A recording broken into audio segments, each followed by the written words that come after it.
আম্মা! ওই হৃৎপিণ্ড নিথায়ার। এটা দেবীর শাস্তি। মুখোশের আড়ালে আরো মৃত্যু লুকিয়ে আছে। কালী ভয়ঙ্করী ফিরে এসেছে।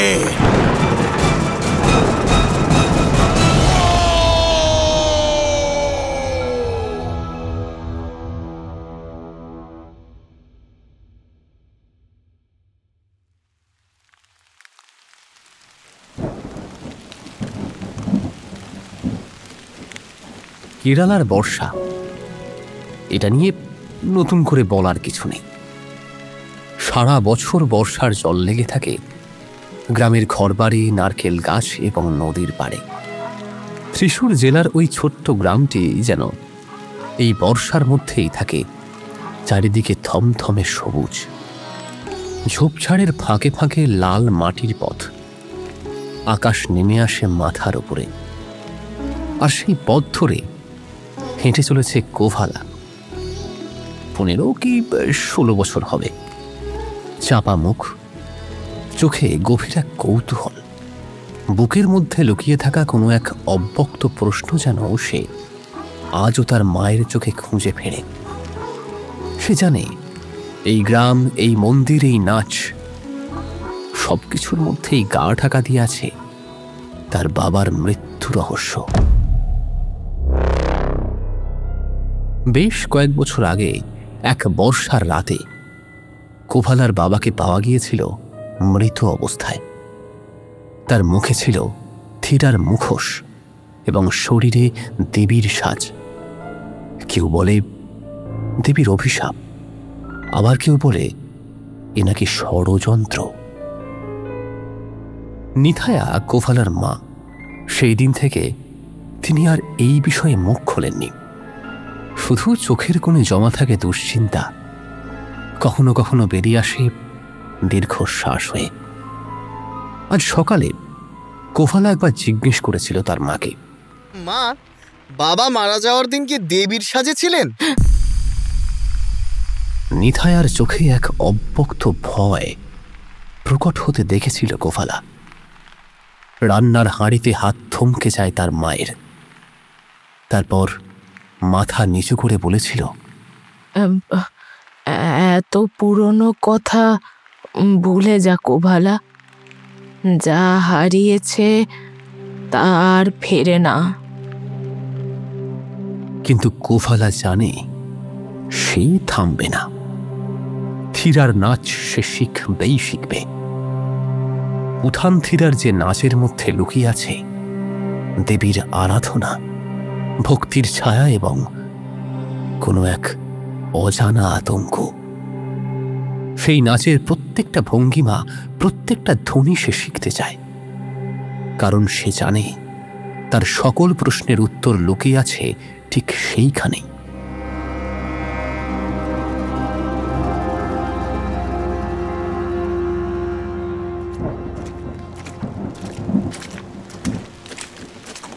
বর্ষার কাদামাখা গ্রামের পথ ধরে সে এগিয়ে চলে ওই গ্রামেই অবস্থিত ভগবতী মন্দিরের দিকে।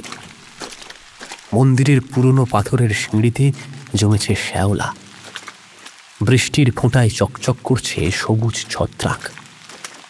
ধূপের গন্ধে ভেজা বাতাস। দূর থেকে শোনা যাচ্ছে উলুধ্বনি আর চামড়ির শব্দ।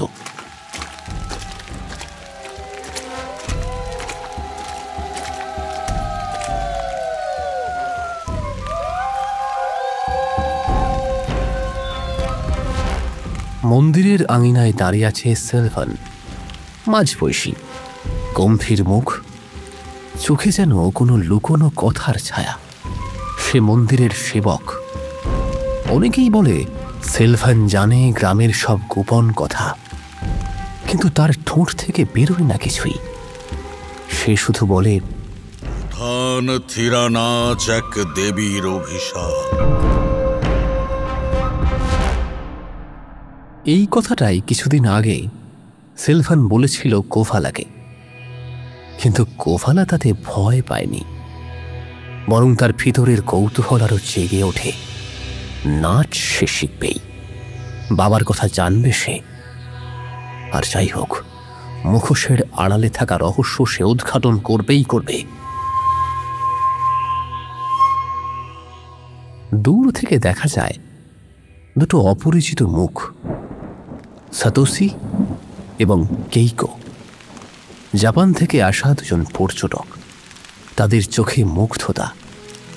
ক্যামেরায় বন্দী হচ্ছে গ্রামের একের পর এক প্রত্যেকটা দৃশ্য, কেরালার লোকশিল্প, বিশেষ করে থিরা এবং পুথানের নাচের প্রতি তাদের গভীর আকর্ষণ।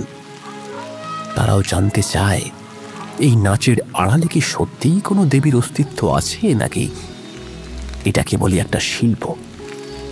তারা গ্রামের একজন বিশেষ মানুষকে খুঁজেছে, শ্রীরামনা। শ্রীরামনা পুরনো যুগের দেবদাসী। মন্দিরের পাশে এক পরিত্যক্ত কোণে তার বাস। মুখে সময়ের রেখা স্পষ্ট, কিন্তু চোখ আগুনের মতো উজ্জ্বল। থিরার আদি রূপ, লোককথা, গ্রাম্য ভয় তার বুকের মধ্যে জমা হয়ে আছে। সাতোশি আর কাইকো যখন তার কাছে পৌঁছায়, সে শুধু বলে, তোমরা যদি এই নাচ শিখতে চাও তবে আমি তোমাদেরকে শেখাবো। তবে সাবধান, এই নাচ কিন্তু তোমাদেরকেও গ্রাস করে নিতে পারে। কেউ জানে না এবার এই বর্ষার মরশুমে শুরু হতে চলেছে থিরার উৎসব। মুখোশে ঢাকা নাচ, দেবীর আরাধনা, আর তার ফাঁকে ছড়িয়ে পড়তে চলেছে অজস্র রক্তের দাগ। কোফালার মনে হয় মাটি ভিজে যাচ্ছে ঠিকই, কিন্তু তা শুধু বৃষ্টিতে নয়, এক অজানা আতঙ্কে। বর্ষার মাটিতে লেগে থাকা সেই আতঙ্কই তাকে এগিয়ে নিয়ে যাচ্ছে আরও সেই রহস্যের গভীরতার দিকে। বাতাসে আবহমান নারকেল পাতার খসখসানি শব্দ, আর তার সামনে অপেক্ষা করছে মুখোশের আড়ালে লুকিয়ে থাকা সত্য। কেরালার আকাশ যেন সারা দিন ভেজা। নারকেল গাছের মাথা কেঁপে উঠছে হাওয়ায়, আর দূরে পাহাড়ের কোলে ধোঁয়ার কুণ্ডলীর মতো পাকানো কুয়াশা ছড়িয়ে আছে। আর এমন আবহে কোফালার কৌতূহল যেন আরো তীব্র হয়ে ওঠে। সে বড় হয়েছে এই গ্রামেই। প্রত্যেক ভেজা গলি, কাদামাখা রাস্তা, ধানের জমি, পুকুর ঘাট তার চেনা। কিন্তু একটা জিনিস আজও তার কাছে বড্ড অচেনা থেকে গেছে, তার বাবার মৃত্যু। মা নিথায়া যতই থামিয়ে রাখুক কোফালাকে, তার মনে বারবার ভেসে ওঠে তার বাবার মুখটা। গ্রামের লোকেরা কানাঘুষো করে বলে, কোফালার বাবা নাকি দেবীর বেশে শেষ নাচ করেছিল। তারপর তার মৃতদেহ পাওয়া গিয়েছিল মন্দিরের পেছনের ওই পুরনো কুয়োর ধারে। মুখে তখনও ছিল থিরার মুখোশ। কোফালার মনে পড়ে ছোটবেলায় সে তার বাবার হাত ধরে থিরার নাচ দেখতে যেত। পুথান থিরার সেই উন্মাদনা, মুখোশের চোখ, ঝনঝন করা কাঁসর ঘণ্টার শব্দ, ঢাকের তালে মাতাল হয়ে থাকত গোটা গ্রাম। সব মনে আছে তার। কিন্তু সেই নাচই একদিন কেড়ে নিয়েছে তার বাবাকে, এবং এখন সেই নাচ সে শিখতে চায়। শুধু নাচ নয়, নাচের আড়ালে লুকিয়ে থাকা যে সত্য আছে, যে আতঙ্ক আছে, যে অভিশাপ আছে, তার উত্তর সে খুঁজে বের করতে চায়।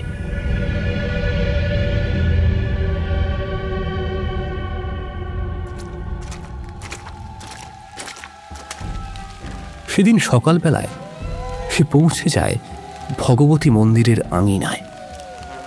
বর্ষার অবিরাম বৃষ্টি ধুয়ে দিয়েছে মন্দিরের পাথরের সিঁড়ি, তবুও কোথাও কোথাও শ্যাওলা জমে আছে। সিঁড়ির পাশে ধূপকাঠির ধোঁয়া, আর দূরে ঘণ্টার শব্দ ভাসছে বাতাসে। সেলফান মন্দিরের সেবক। দূরে দাঁড়িয়েছিল সে, মুখে কঠিন এক অভিব্যক্তি, চোখে এক গভীরতা।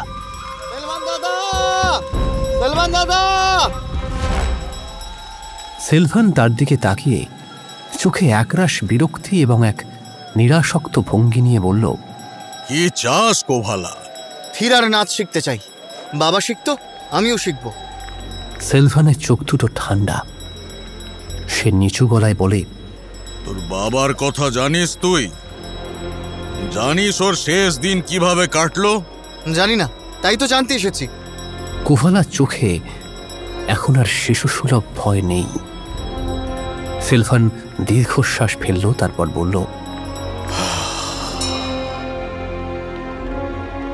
এই নাচ শুধু নাচ নয় কোভালা, এর মধ্যে দেবীর ছায়া আছে, আছে অভিশাপ। হারিয়ে যাবি, হারিয়ে যাবি, তুইও তোর বাবার মতো হারিয়ে যাবি। কোভালা চুপ করে থাকে। তার আর কোনো ভয় নেই। এর উত্তর পাওয়ার আগে পর্যন্ত সে থামবে না, কিছুতেই না।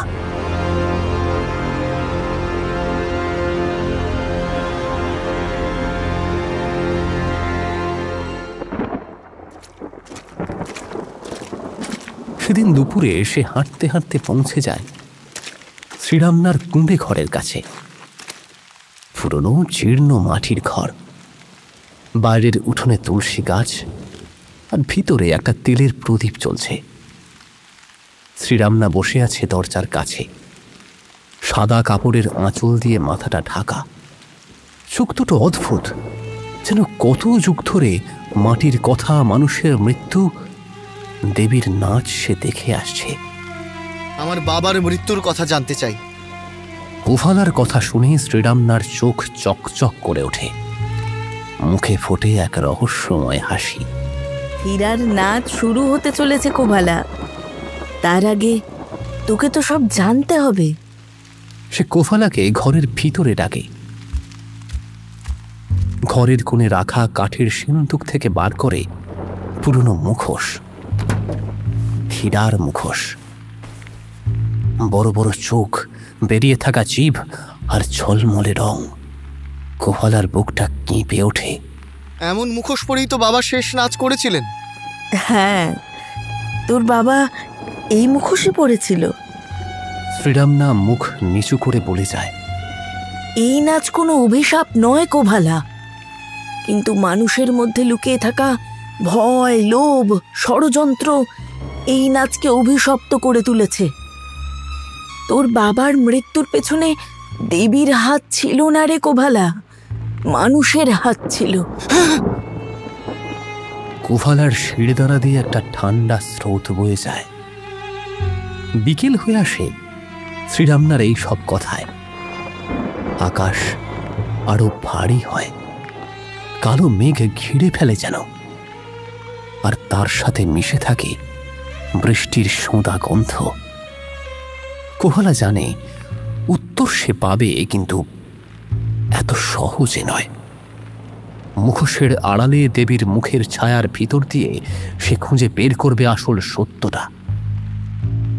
পিছন থেকে নারকেল গাছের পাতায় বাতাসের শব্দ যেন জানান দেয়, সব প্রশ্নের উত্তর মুখোশের আড়ালেই লুকিয়ে থাকে।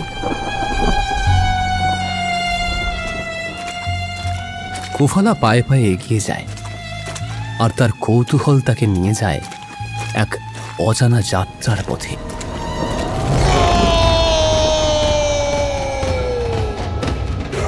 ত্রিশূরের যে গ্রামে কোভালা থাকে, সেখানে প্রত্যেক বছর থালাপলি উৎসবে এই ডাক শোনা যায়।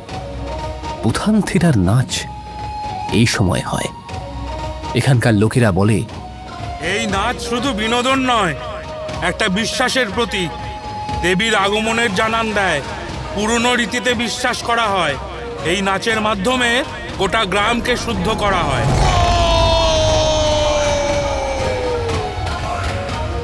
কিন্তু কোভালার বুকের মধ্যে যেন ঢাকের শব্দের সঙ্গে সঙ্গে কৌতূহল আরো বেশি করে জেগে উঠেছে। এত ইতিহাস একটা নাচকে ঘিরে। সে মন্দিরের দিকেই যাচ্ছিল। রাস্তার দুই পাশে তখন সেজে উঠেছে ঘরবাড়ি। বাড়ির উঠোন কলা গাছ দিয়ে সাজানো হয়েছে। নারকেলের মালা ঝুলছে দরজার মুখে।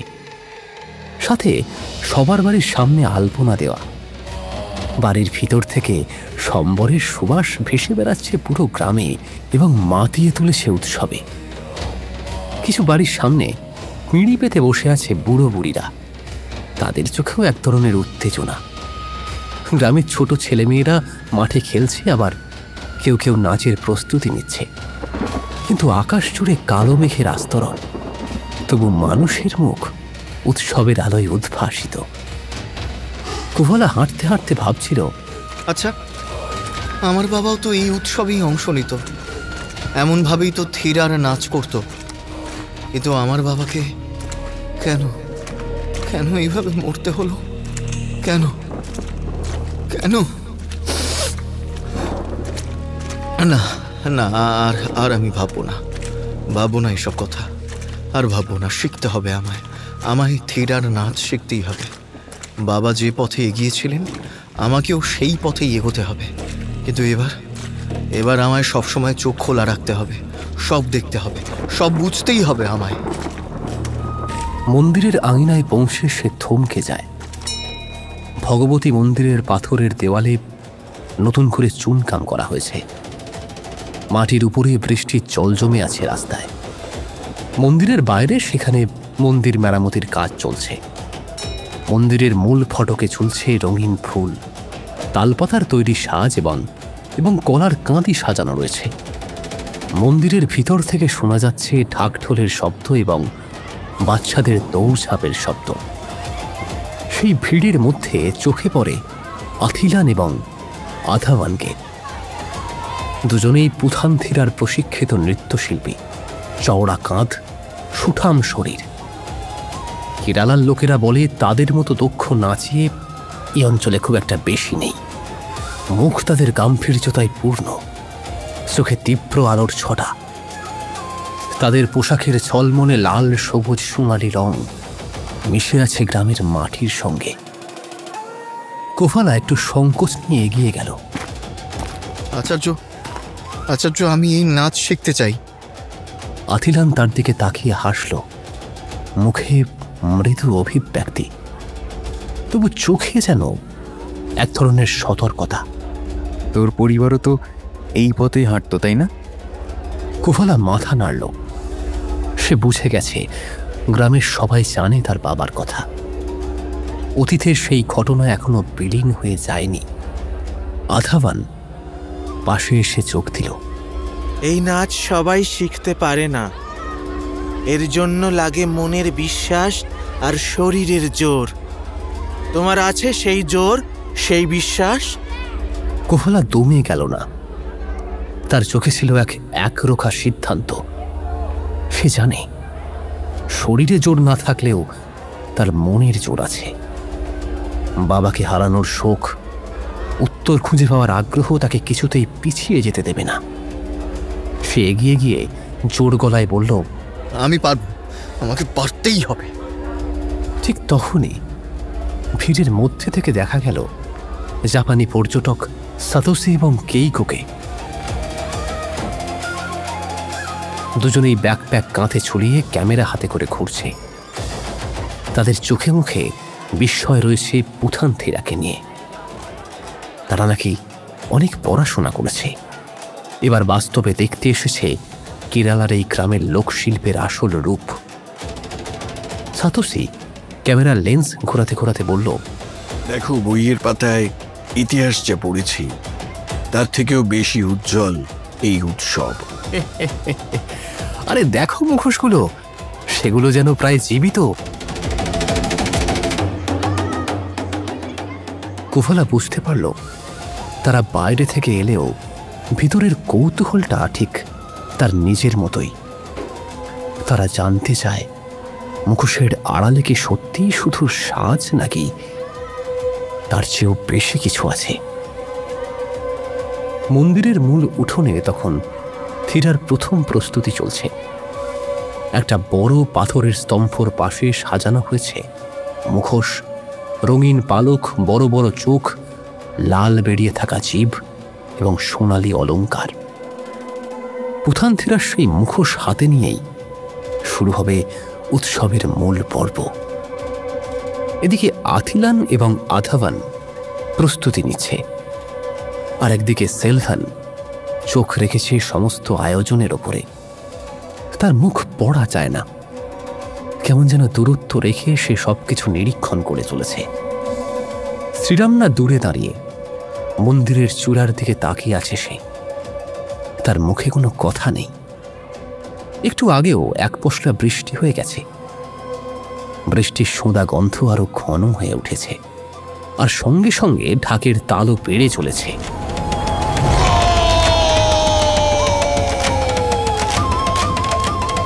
কোফালা জানে এই ডাক শুধু উৎসবের শুরু নয়, এটা হচ্ছে আরেকটি ঘটনার প্রারম্ভ, যা তাকে নিয়ে যাবে কোনো এক পুরনো রহস্যের প্রাণকেন্দ্রে। থিরার নাচ, মুখোশের আড়াল, তার বাবার অজানা অতীত, এই সব কিছুই খুব কাছাকাছি চলে আসবে তার।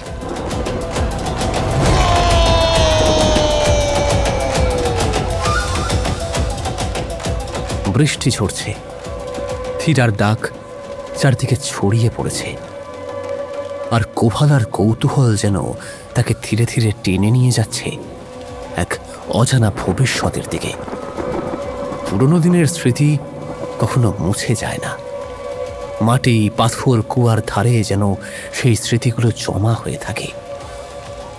কোভালার মনে হচ্ছিল এই গ্রামটা যেন একটা জীবন্ত শরীর, যার প্রত্যেকটা কোণায় পুরনো কথা লুকিয়ে আছে। বৃষ্টির জলে ধুয়ে যাওয়া কাদামাটির পথ ধরে সে এগিয়ে যাচ্ছিল। মাথার ওপরে ঘন মেঘের ছায়া, বৃষ্টির পাতায় জমে থাকা জলের ফোঁটা, আর দূর থেকে ভেসে আসছিল ঢাকের চাপা আওয়াজ। এই সব কিছুই যেন তার বুকের মধ্যে জমে থাকা প্রশ্নগুলোকে আরো বেশি করে জাগিয়ে তুলছিল। মন্দিরের পিছনের পথটা গ্রামের সবার চেনা, কিন্তু কেউ যায় না সেভাবে, কারণ সেই পথের শেষ মাথায় পড়ে কুয়োটা, যেখানে তার বাবার মৃতদেহটা পাওয়া গিয়েছিল। বাবার মৃত্যু নিয়ে কথা বলা মানেই যেন গ্রামের বুকের ওপরে একটা পাথর বসিয়ে দেওয়া। সবাই জানে সেই ঘটনা, তবুও কেউ খোলাখুলি বলে না। কেউ চোখের সামনে, আবার কেউ আড়ালে মুখ টিপে হাসে। আর তার মা নিথায়া চোখ নামিয়ে চুপ করে থাকে। কোভালা ভালো মতো জানে সত্যিটা রয়েছে মুখোশের আড়ালেই। হাঁটতে হাঁটতে সে কুয়োর ধারে এসে পৌঁছয়। আগাছায় ঠেকে গেছে চারপাশ। পাথরের কুয়োর গায়ে শ্যাওলা জমে আছে। বহুদিন ব্যবহার না করায় কুয়োর উপরে বাঁশের পুরনো ছাউনি অর্ধেকটা ঝুলে আছে। নিচের দিকে তাকালে বোঝা যায় না জল আছে কি নেই, কেবল শুধুই অন্ধকার, আরো গভীর অন্ধকার। সেই থমথমে অন্ধকারে কোভালার মনে পড়ে তার বাবার বলা কথাগুলো। জানিস কোভালা, এই কুয়োটা দেখছিস, এটা এই মন্দিরের থেকেও অনেক পুরনো কুয়ো। কিন্তু তার বাবার মৃত্যুর পর থেকে এই কুয়োটা যেন শুধুই অন্ধকারের প্রতীক।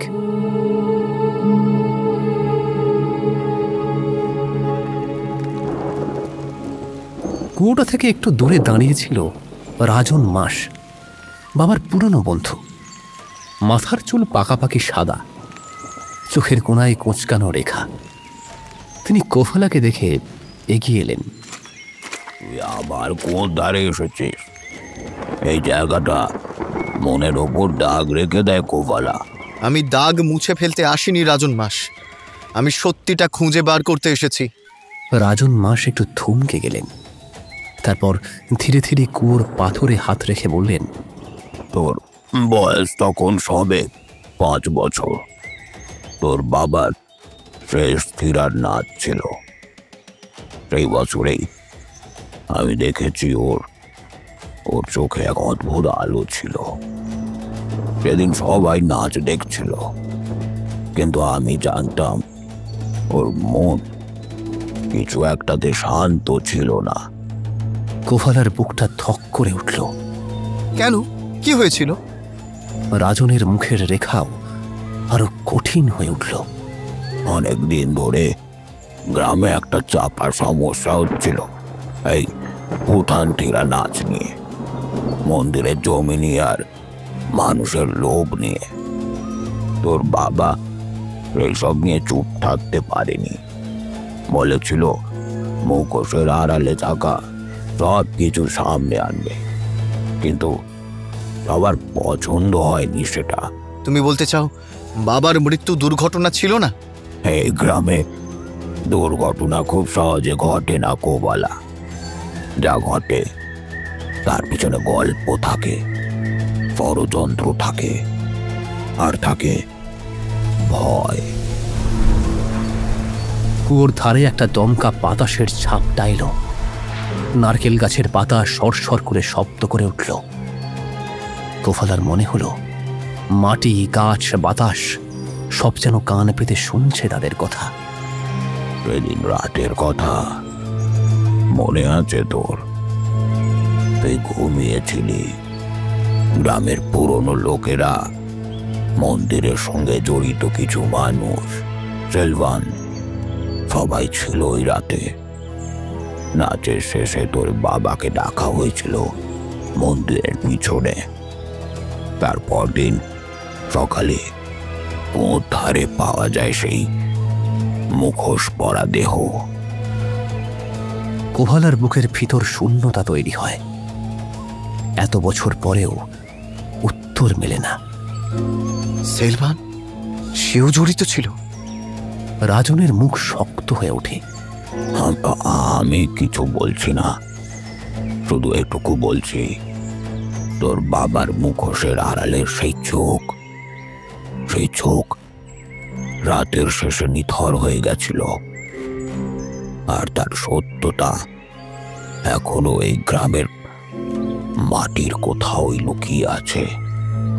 কোভালার মনে দৃঢ় সংকল্প জাগে সে তার বাবার মতো মুখোশের আড়ালে হারিয়ে যাবে না, বরং মুখোশের ভিতরের মুখটা, লুকিয়ে থাকা সত্যিটা সে সামনে আনবে।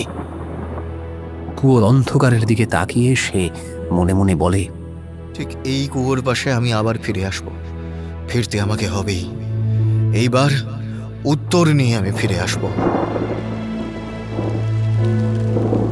আবারও হালকা বৃষ্টি শুরু হয়েছে। গ্রামের পিছন দিকের ঘরবাড়ি, সামনের দিকের পুরনো পাথর, আর মাঝখানে দাঁড়িয়ে কোফালা, পুরনো স্মৃতির শরীরে হাত রেখে এক নতুন শুরুর অপেক্ষায়। মেঘের আড়াল থেকে কখনো কখনো সূর্যের আলো এসে রাস্তার উপরে পড়ে চকচক করছিল। নারকেল পাতার ফাঁক দিয়ে সেই আলো আর ছায়ার খেলা যেন গোটা গ্রামটাকে আরো রহস্যময় করে তুলছিল।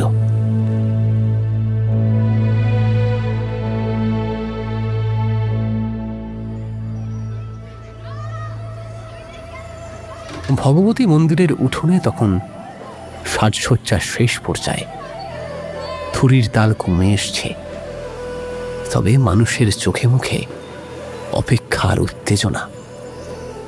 সামনে রাখা আছে থিরার মুখোশ, লাল সোনালি ঝলমলে কাপড় এবং রঙিন পালক। জাপানের ওসাকা নিবাসী কেইকো চুপ করে তাকিয়ে রইল। তার চোখে কৌতূহল মিশ্রিত অদ্ভুত এক অস্বস্তি। সবার মুখের দিকে দেখো, এমন মনে হচ্ছে যে তারা এমন কিছু জানে যেটা আমরা জানি না। সেই জন্যই তো আমরা এখানে বন্ধু। কিন্তু মনের ভিতরে তারও একটু সন্দেহ জাগছিল যেন। সবাই হাসছে, খেলছে, কথা বলছে, কিন্তু একটা যেন কিছু বলছে না বা বলতে চাইছে না। ঠিক তখনই তার পাশে এসে দাঁড়ালো আথিলান।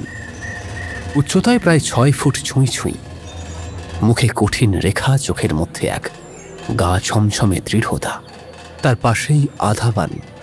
দুজনেই আজকের মূল থিরার নৃত্যশিল্পী।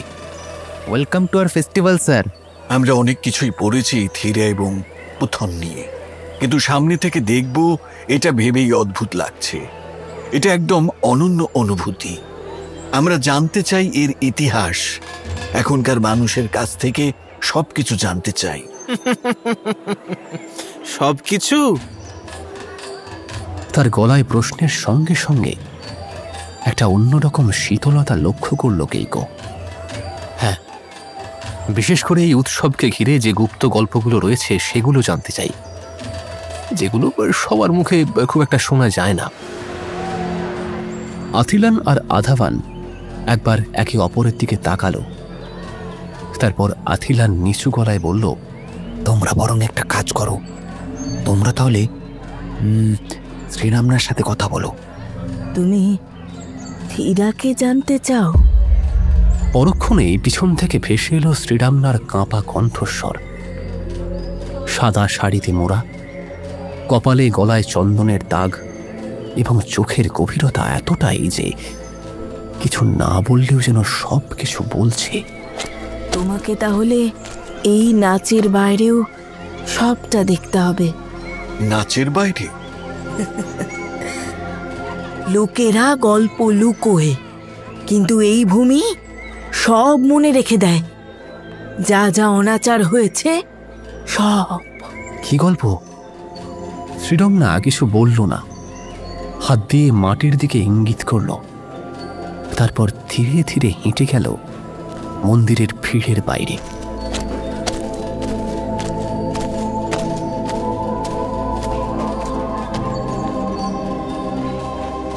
ঠিক তখনই তাদের সামনে এসে দাঁড়ালো সেলভান, মন্দিরের সেবক। মুখে কোনো অভিব্যক্তি নেই, চোখের দৃষ্টি অদ্ভুত। পর্যটকদের কাজ উৎসব নিয়ে আনন্দ করা, ঘুরে দেখা, অধিকারের বাইরে গিয়ে বিপজ্জনক প্রশ্ন করা তাদের শোভা পায় না। তার গলায় এক ধরনের হুঁশিয়ারি। কেইকো থমকে গেল। আমরা নিজেদের কাজের জন্যই প্রশ্ন করি, আর এটাই আমাদের কাজ। সেলভানের ঠোঁটের কোণে একটা অদ্ভুত হাসি ফুটে উঠল। তারপরে সে চলে গেল ভিড়ের মধ্যে।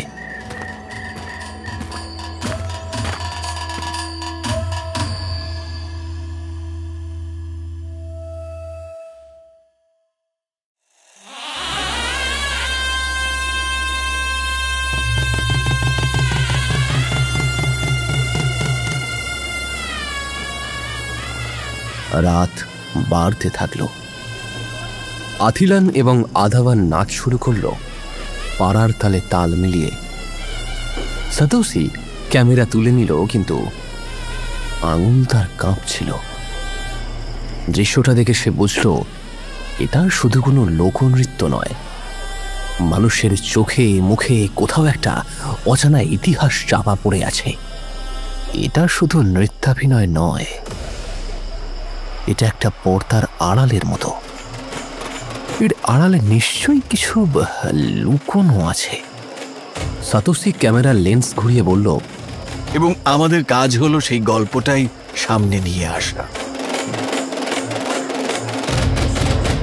চারপাশে মানুষের ভিড়, ঢাকঢোলের আওয়াজ, মুখোশের অচেনা তাকানো, আর সেই ভিড়ের মধ্যে কোভালাও ছিল।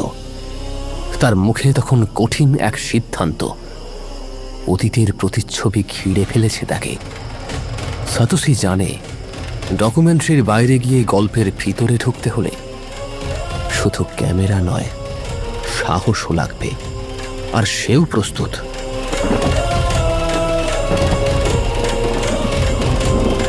রাত যেন ধীরে ধীরে আরো ভারী হয়ে চেপে ধরছে।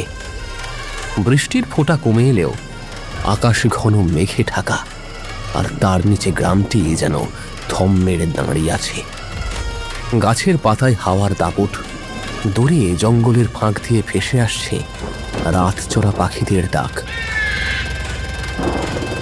আর তার মাঝে ঢাকঢোল থেমে যাওয়ার পরে একটা নিস্তব্ধতা নেমে এলো। সাতোশি ক্যামেরা নামিয়ে নিল। ভিড় একটু একটু করে পাতলা হচ্ছে, তবে সেই মুখোশ পরে থাকা নাচিয়ে আথিলান এবং আধাবানের নাচের ছাপ যেন রয়ে গেছে। কোভালা এসে দাঁড়ালো তাদের পাশে। চোখে এক অদ্ভুত কঠিনতা। তোমরা সত্যি সব জানতে চাও? তার প্রশ্নের ভিতরে স্পষ্ট সতর্কতা রয়েছে। সাতোশি মাথা নাড়ল। আমরা এখানে শুধু নাচের জন্য আসিনি, আমরা জানি এখানে আরো অনেক কিছু আছে। কোফালা কিছু না বলে হাতের ইশারায় ডাকলো তাদের। তারা তিনজন গ্রামের পিছনের সরু গলি ধরে হাঁটতে শুরু করলো। কুয়োর পাশ কাটিয়ে এগিয়ে গেল তারা। বুনো কাঁচামাটির গন্ধ অন্ধকারে সেসব যেন আরো গা ছমছম করছিল। একটা পুরনো কাঠের ঘরের সামনে এসে থামল কোফালা। বলল, এখানে সাবধান থেকো, কেউ দেখলে ভালো নজরে নেবে না। কাঠের ঘরের দরজা ঠেলেই তারা ভিতরে ঢুকল। ছোট ঘর, দেওয়ালে পাথরের পুরনো মুখোশ টাঙানো, মেঝেতে ছড়িয়ে ছিটিয়ে আছে থিরার পোশাক।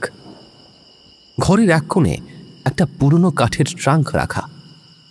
কোফালা ট্রাঙ্কটা খুলে দেখালো। ভিতরে রয়েছে কিছু পুরনো ছবি, পুরুষদের থিরার পোশাক আর একটা রক্তমাখা কাপড়। সাতোশি ক্যামেরা তুলল। কেইকোর মুখে আতঙ্কের ছাপ স্পষ্ট। এই কাপড় আমার বাবার, মৃত্যুর দিন। ঠিক তখনই বাইরে একটা শব্দ হলো, পাতা চাপা পড়ার আওয়াজ কারোর পায়ের। তিনজন চুপ করে কান পাতল। তারপর এক মুহূর্তের জন্য সব থমকে গেল।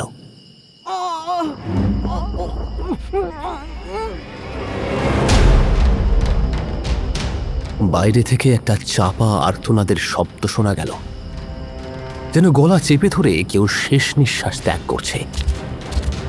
কোফালা তাড়াতাড়ি বেরিয়ে এলো এবং পেছন পেছন সাতোশি এবং কেইকো। অন্ধকারে চোখ সয়ে যেতেই তারা যা দেখল তাতে কেইকোর মুখটা একেবারে ফ্যাকাশে হয়ে গেল। ভগবতী মন্দিরের পাশের রাস্তার ধারে পড়ে আছে একটা শরীর, মুখ ঘুরে আছে অন্যদিকে, গায়ে থিরার পোশাক রক্তে ভিজে আছে। শরীর এবং মাথার পাশেই পড়ে আছে একটা মুখোশ, লাল কালো রঙের। জিভ বেরিয়ে আছে আর চোখ ঠিকরে বেরিয়ে আসছে যেন সামনের দিকে। কোফালা ছুটে গিয়ে উবু হয়ে দেখল এটা আধাবানের মৃতদেহ। তার গলায় দাগ, কেউ খুব কাছ থেকে তার গলাটা টিপে মেরে দিয়েছে তাকে। আধাবানের শরীরের পাশে পড়ে আছে থিরার মুখোশটা। No, not again. এখানকার লোকজন কিছু না বললেও এই মৃত্যুই সব বলে দিচ্ছে। এটা কেউ লুকোতে পারবে না। কেউ চায় না সত্যি বেরিয়ে আসুক। ওই মুখোশের আড়ালেই সব ঢাকা আছে, কিন্তু এইবার আমি সেটা খুলবই। পিছন থেকে ততক্ষণে লোকজন ভিড় করতে শুরু করেছে। কেউ বলছে এটা দুর্ঘটনা, আবার কেউ বলছে এটা অভিশাপ। কেউ মুখ নামিয়ে শুধুই তাকিয়ে আছে। কিন্তু কোফালা জানে এটা কোনো সাধারণ দুর্ঘটনা নয়, এটা একটা নিখুঁত পরিকল্পিত খুন। মুখোশের আড়ালে লুকিয়ে থাকা মুখোশগুলোর একজন হয়তো এই ভিড়েই মিশে আছে, তাকিয়ে দেখছে, হাসছে, কিন্তু গোপনে সে হাত রক্তে রাঙিয়ে চলেছে। মাঠের ওপাশে দাঁড়িয়ে আছে সেলফান, চোখে গভীর চিন্তা।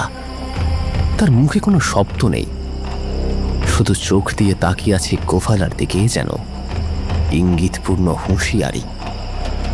সাতোশি ক্যামেরা তুলে ধরে শুধু এবার নাচ নয়, হত্যারও রেকর্ড করতে এসেছে। এখন এই মুহূর্ত থেকে আসল গল্প শুরু। অন্ধকার নেমেছে, চারপাশে মুখোশের ছায়া, আর তার ভিতরেই ধীরে ধীরে জড়িয়ে যাচ্ছে খুন, প্রতিশোধ আর একটা চাপা আতঙ্ক। আধাবানের মৃতদেহ পড়ে থাকতে দেখবার পরে ত্রিশূলের এই ছোট্ট গ্রাম যেন নিস্তব্ধ হয়ে আছে। চারপাশে শুধু চাপা ফিসফিসানির শব্দ, যেন একটা চাপা আতঙ্ক ঘিরে ধরেছে গোটা গ্রামটাকে। গ্রামের লোকেরা জড়ো হলো ভগবতী মন্দিরের আশেপাশে।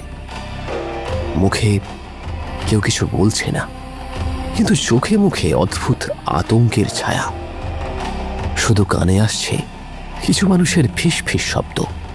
দেবীর রাগ পড়েছে, ধীরার মুখোশ বদলা নিচ্ছে, আবারও মৃত্যু। কিন্তু কোফালার মনে সেই লোককথার আর কোনো ঠাঁই নেই। সে বুঝে গেছে এই মৃত্যু কোনো দেবীর অভিশাপ নয়, এটা মানুষের ষড়যন্ত্রের ফল। ঠান্ডা মাথায় পরিকল্পিতভাবে মুখোশের আড়ালে থাকা মানুষটাই এই খুনটা করে চলেছে। আর ঠিক এইভাবেই বছর 10 আগে তার বাবার মৃত্যুও এমন রহস্যে ঢাকা পড়েছিল। সাতোশি ক্যামেরা বন্ধ করে গভীর চোখে তাকালো। ঢাকঢোল থেমে যাওয়ার পরে কানে যেন বাজছে এক অদৃশ্য শব্দের আতঙ্ক, মৃত্যুর পূর্বাভাস। কোফালা চোখ সরিয়ে মন্দিরের দিকে তাকালো। সেখানে দাঁড়িয়ে আছে সেলভান, মন্দিরের পুরোহিত। তার সাদা ধুতির কোঁচা বৃষ্টির জলে ভিজে গেছে, মুখে একটা ভাবলেশীন ছায়া। তবে চোখ, সেই চোখে যেন জমে আছে অনন্ত প্রশ্ন, চাপা কথা যা তার অস্তিত্বকে প্রকট করছে। কোফালা এগিয়ে গেল সেলভানের দিকে। তার কণ্ঠস্বর ছিল দৃঢ়, চোখে এক অপরিচিত তীব্রতা। আমি জানি তুমি তুমি এর সব কিছু জানো। বলো, কথা বলো। তোমার এই চুপ থাকাটা আমি আর সহ্য করতে পারবো না। আমি দেবীর সেবক মাত্র। আমার কাজ থিরার আয়োজন করা, পুজোর নিয়ম পালন করা। খুনের সঙ্গে আমার কোনো সম্পর্ক নেই। তার কথায় অভিব্যক্তি কম, কিন্তু চোখে গভীরে এক ধরনের রহস্যের আভাস লক্ষ্য করা গেল। কোফালা তৎক্ষণাৎ পিছিয়ে এলো, কিন্তু তার ভিতরে যেন আগুন জ্বলছিল। আথাবানের মৃতদেহর পাশে পড়ে থাকা মুখোশটা ঠিক সেই রকমই ছিল, যেমনটা বছর 10 আগে তার বাবার মৃতদেহর পাশে পাওয়া গিয়েছিল। রক্তের ছাপ, থিরার মুখোশ, আর সেই অদ্ভুত শূন্য দৃষ্টি, সবকিছু যেন আবার ফিরে এসেছে। লোকের ভিড়ের ভেতর দিয়ে এগিয়ে এলো শ্রীরামনা। তার চোখে গভীর ক্লান্তির ছাপ, আর মুখে চেপে রাখা কথা, গলার স্বরে কাঠিন্য। সবাই মুখোশ দেখে ভয় পায়, কিন্তু মুখোশের নিচের মুখগুলো আরো অনেক বেশি ভয়ঙ্কর। কোফালা তাকালো তার দিকে। তুমি কি কিছু জানো? শ্রীরামনা মাথা নিচু করলো চাপা বিরক্তিতে।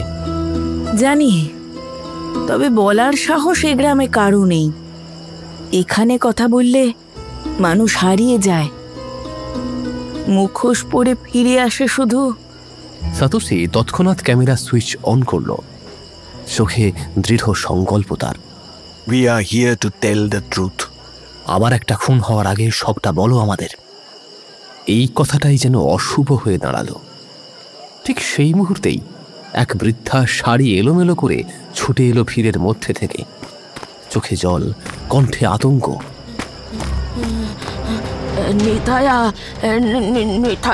নিতায়া নিখোঁজ, কোভালার মা।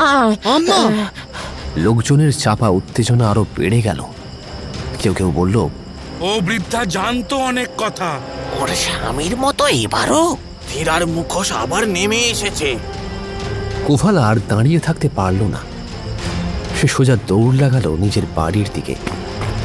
সাতোশি আর কেইকো এগিয়ে গেল তার পিছন পিছন। গ্রামের কাঁচা রাস্তা, বৃষ্টি ভেজা মাটি, আর নারকেল পাতার ফাঁক দিয়ে চাঁদের অস্পষ্ট আলো, সব মিলিয়ে যেন পরিবেশটা আরো অস্বস্তিকর হয়ে উঠেছে। বাড়ি পৌঁছে কোফালা যা দেখল তাতে তার শরীর শিউরে উঠল। ঘরের দরজা খোলা, চারিদিকে এলোমেলো জিনিসপত্র, খাটে ছড়িয়ে ছিটিয়ে আছে থিরার মুখোশ। রক্তের দাগ শুকিয়ে গাঢ় লাল হয়ে গেছে। মাটির দেওয়ালের গায়ে আঁকা একটা লাল দাগ, তা যেন দেবীর প্রতীক। বেশ চওড়া আর তীব্র ভয়ঙ্কর সেই দাগ, যেন মনে হচ্ছে কেউ খুব বুঝে শুনে ধীরে ধীরে রক্ত দিয়ে সেটাকে এঁকেছে। কুফালার মুখ ফ্যাকাশে, হাত কাঁপছে, চোখে যেন চিকচিক করছে জল, কিন্তু তার ভিতরে জমার মাঝে একটা দুর্নিবার রাগ, ক্রোধ আর একটা প্রশ্ন। This is not just a message, it's a challenge. এবং এর পরবর্তী শিকার কি হতে চলেছে সেটা হয়তো আগেই বেছে নেওয়া হয়েছে। কুফালা মাটির ওপরে হাত রাখল, মাটি ছুঁয়ে সে প্রতিজ্ঞা করছে, এই মুখোশের নিচে যেই থাকুক তাকে বের করে সর্বসম্মুখে আমায় আনতেই হবে। দেবীর মুখোশের আড়ালে রহস্য যতই থাকুক না কেন, এই মারণ খেলা এবার আমাকে থামাতেই হবে। লোকেরা যতই মুখ ঘুরিয়ে নিক, মন্দির যতই নীরব থাকুক, সেলভান, সেরামানা, আরও কেউ যারাই জড়িত থাকুক, এবার এই মুখোশের রহস্য ফাঁস আমায় করতে হবেই। আর সে সত্য যতই ভয়ঙ্কর হোক, কুফালা এবার থামবার ছেলে নয়। কুফালা নিথায়ার খোঁজে পাগলের মতো ঘুরে বেড়াচ্ছে।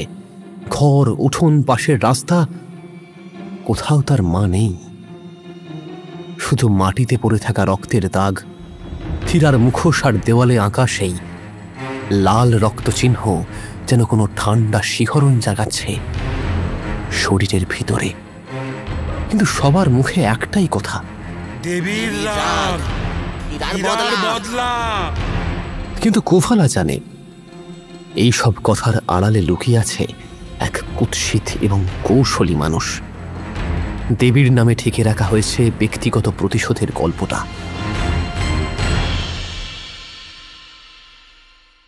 বিকেল গড়িয়ে সন্ধে নামতে না নামতেই গ্রামের এক কোণ থেকে খবর এলো, নিথায়াকে পাওয়া গিয়েছে ভগবতী মন্দিরের ভিতরের উঠোনে, যেখানে আগে দেবদাসীদের বসত ছিল, যেখানে রাত হলে দেবীর ভাস্কর্যের সামনে প্রদীপ জ্বালানো হতো। সেই উঠোনের একটা কোণে নিথায়া বসে আছে, চোখ মেলে তাকিয়ে আছে। মুখে কোনো কথা নেই, কিন্তু কপালে ছোপ ছোপ লাল রক্তের দাগ, চুল এলোমেলো, গায়ে থিরার পোশাকের ছেঁড়া টুকরো ঝুলছে। কুফালা দৌড়ে গিয়ে মাকে আঁকড়ে ধরল। আম্মা, তুমি ঠিক আছো? তুমি ঠিক আছো? কিন্তু নিথায়ার চোখে জলের কোনো চিহ্ন নেই। তার চাহনিতে এমন এক অভিব্যক্তি যেন বহু বছর আগের কোনো স্মৃতি ফিরে এসে দাঁড়িয়েছে তার চোখের সামনে। তোর বাবা যেদিন মরেছিল ঠিক ঠিক এমনই মুখোশ পড়েছিল। আমিও দেখেছিলাম কোভালা, আমিও দেখেছিলাম। তুমি এতদিন কিছু বলনি কেন আম্মা? নিথায়া শূন্য দৃষ্টিতে বলল, কারণ এই গ্রামে সত্যি বললে কেউ বাঁচে না কোভালা, কেউ বাঁচে না। যে মুখোশ খুলে ফেলে তাকেই মাটির নিচে পাঠিয়ে দেয় ওরা। কুফালার চোখে জল, কিন্তু সে জানে এবার আর থেমে যাওয়ার কোনো সময় নেই।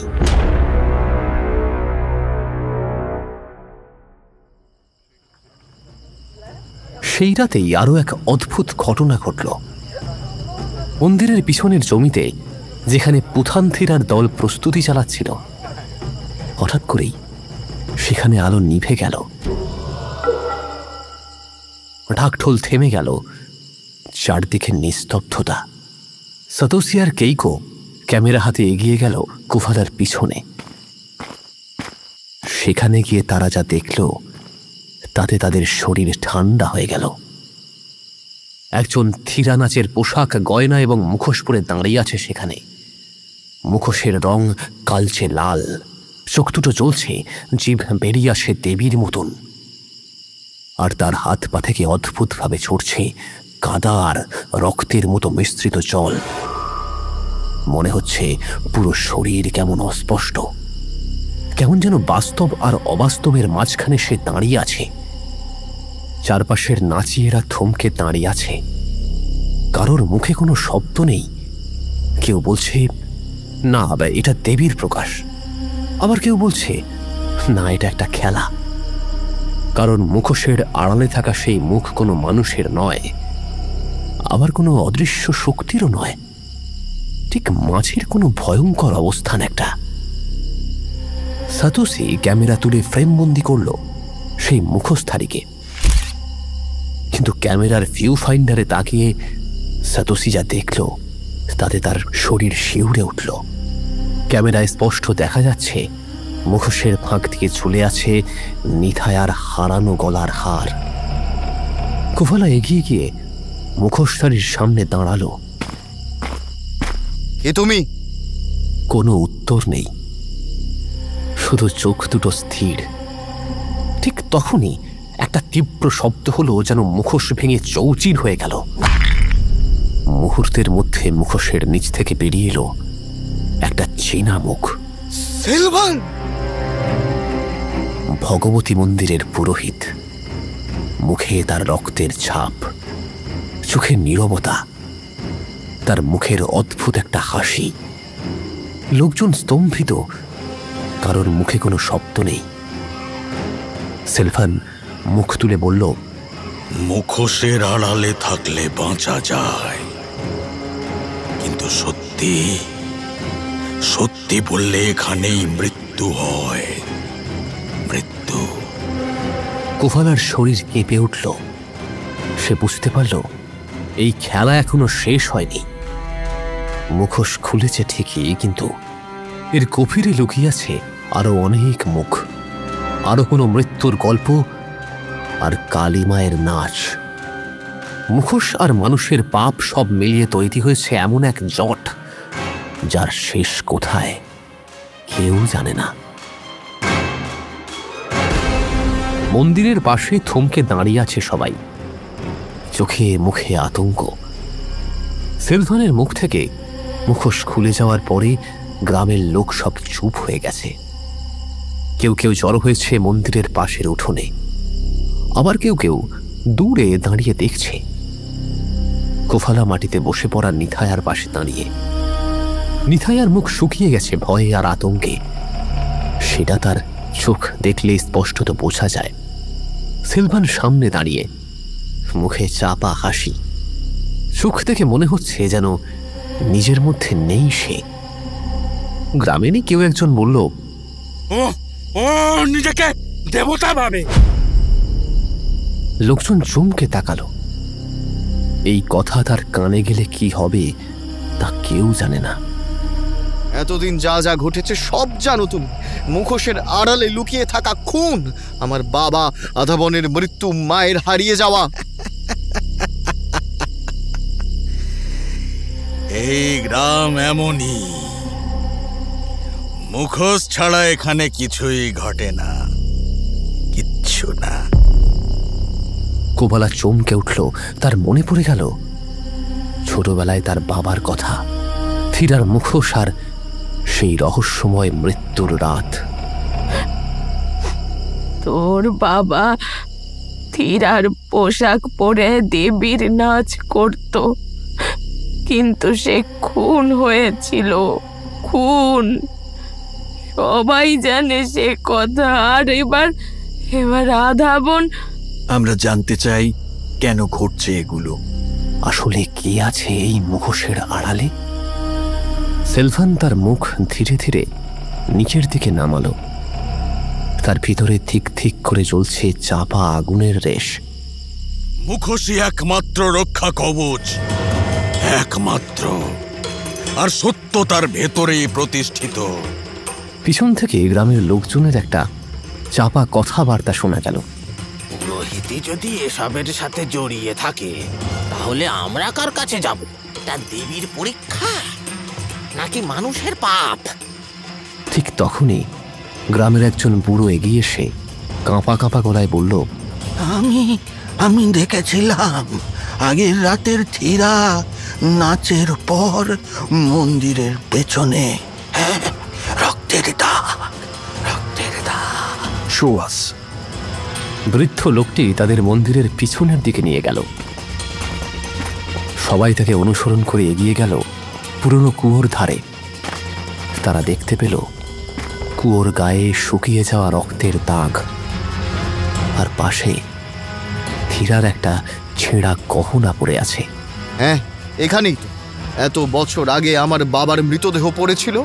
তোমরা সত্যি যদি এর পেছনে এত বছর ধরে লুক্কায়িত সত্যকে খুঁজতে যাও, তাহলে আর বেঁচে থাকতে পারবে না, আর বেঁচে থাকতে পারবে না। লোকেরা থমকে গেল। কে কার দিকে তাকাবে কিছুই বুঝতে পারল না। শুধু কুয়োর জল থেকে ভেসে আসছে একটা ঠান্ডা হাওয়া। সত্য যতই ভয়ঙ্কর হোক, এইবার আমি মুখোশ খুলবই। বাবার মৃত্যুর, আধাবনের মৃত্যুর সবকিছুর উত্তর বের করতেই হবে। সাবধান সাবধান, এই মুখোশ খুললে সবার আসল চেহারা বেরিয়ে পড়বে কোভালা। তখন কিন্তু কেউই আর নিরাপদ থাকবে না।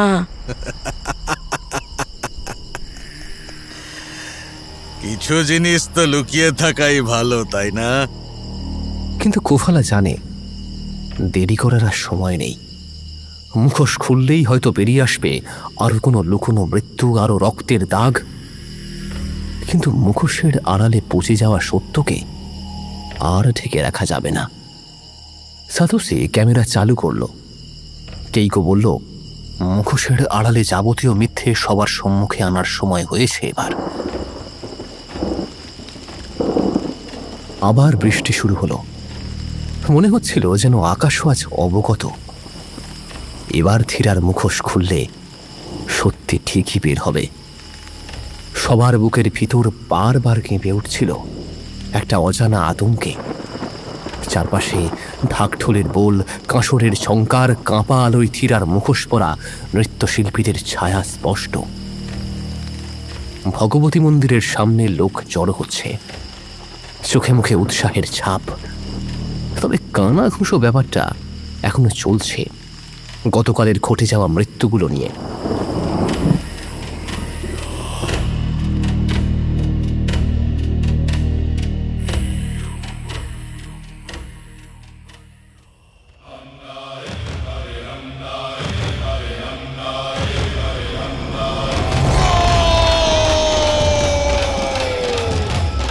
ধীরার নাচ শুরু হলো।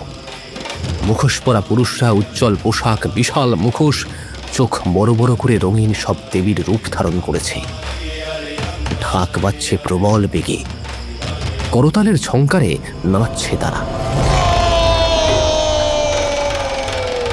উত্থান আর ধীরার এই যুগল নাচ শুধু শিল্প নয়, গ্রামে দেবীর আগমন, অশুভ শক্তির অপসারণের রীতি। কিন্তু এইবার দেবী কি সত্যি এসেছেন, নাকি অন্য কেউ তার মুখোশে? কোভালা ভিড়ের মধ্যে দাঁড়িয়ে, নিথায়া তার পাশে, সাতোশি এবং কেইকো কিছুটা দূরে ক্যামেরা হাতে। সেলভান মন্দিরের সিঁড়িতে দাঁড়িয়ে, চোখে এক অদ্ভুত রহস্যের ছায়া। সবাই বুঝতে পারছে আজকে কিছু কঠিন সত্যের মুখোমুখি হতে চলেছে তারা। কিন্তু নাচ চলতে লাগলো। ঢাকের শব্দ জোরালো হলো। আগুনের আলোয় মুখোশের চোখগুলো যেন আরো জীবন্ত হয়ে উঠেছে। ঠিক তখনই ঘটে গেল এমন কিছু যা কেউ কখনো ভাবেনি। ভিড়ের মাঝখান থেকে ছুটে এলো এক ধীরার নৃত্যশিল্পী। তার মুখোশ আরো বড়, আরো জলজলে। তার হাতের আঙুলে ধরা একটা কাপড়ের পুটুলি। সবাই ভাবছিল এটা হয়তো দেবীর আশীর্বাদ। কিন্তু সে হঠাৎই থেমে গেল মন্দিরের সামনে। পুটুলি খুলে দিল সে, আর তখনই ছড়িয়ে পড়ল রক্ত। ভিতর থেকে গড়িয়ে পড়ল একটা মানুষের টাটকা কাটা হৃৎপিণ্ড। চারপাশের আর্ত চিৎকারে মুখোশধারী ধীরে ধীরে তার মুখটা তুলল। মুখোশের নিচে দেখা গেল রক্তমাখা হাস্যরত একটা মুখমণ্ডল। উপস্থিত সবার শিরদাঁড়া দিয়ে তখন ঠান্ডা স্রোত বহমান। সেলভান ছুটে এগিয়ে এলো। উপস্থিত লোকজন চমকে গেল। নাচও বন্ধ হলো। আর ঢাকিরাও থমকে গেছে। এক দম বন্ধকর পরিস্থিতি। কার কাজ? কার? কেউ উত্তর দিল না। তখনই লোকের ভিড় ছেড়ে এগিয়ে এলো কোফালা। সে মাটিতে পড়ে থাকা হৃৎপিণ্ডটা তুলে দেখল, তাতে একটা লাল সুতো বাঁধা। সেটা হলো নিথায়ার হাতের বালা। কোফালার মুখ ভয়ে শুকিয়ে গেল। লোকজন নিজেদের মধ্যে কথা বলতে লাগলো। ওই হৃৎপিণ্ড নিথায়ার। কেউ বলল, এটা দেবীর শাস্তি। আবার কেউ বলল, মুখোশের আড়ালে আরো মৃত্যু লুকিয়ে আছে। কিন্তু কোফালা জানে এটা কোনো দেবীর কাজ নয়। নিথায়াকে কেউ কিডন্যাপ করেছিল, আর এবার তার হৃৎপিণ্ড উৎসবের মাঝখানে তুলে এনে রেখে গেল। এটা একটা সম্পূর্ণ ঠান্ডা মাথায় খুন। কোফালা দাঁত চেপে বলল, এ নৃশংস কার্য যেই করুক, মুখোশ আমি খুলবই। দেবীর নামে যারা খুন করেছে তাদের সবার সম্মুখে আমি আনবই।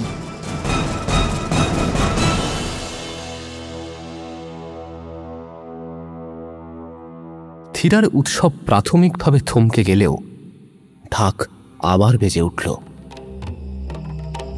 কিন্তু এবারে সেই তালে মৃত্যুর ভয় আর একটা চাপা যুদ্ধের ঘ্রাণ মিশে আছে। এই নিশুতি রাত যেন তার খেলা শুরু করেছে। এবার আর কেউ নিরাপদ নয়।